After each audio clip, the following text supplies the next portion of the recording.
मी त्यांची नावं घेतोय. तृतीय पारितोषिक द्वितीय व प्रथम बजरंगबली, देवी माँ व शिवाजी महाराज. अतिशय अटीतटीची ही स्पर्धा आहे व आता मी लगेचच तृतीय पारितोषिक जाहीर करतोय. तृतीय पारितोषिक जात आहे बजरंगबली अथर्व आनंद पाटील. काय गजरात या लागण्याचं कौतुक करायचं आहे.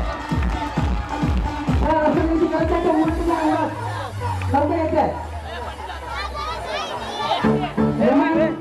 भाई शेख यांच्या हस्ते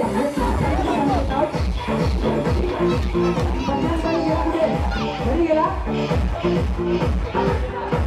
त्याच्याऐवजी घरच्या कुठल्याही मेंबर यायला चालेल. कारण ते गजरात या मुलींचं स्वागत करायचं.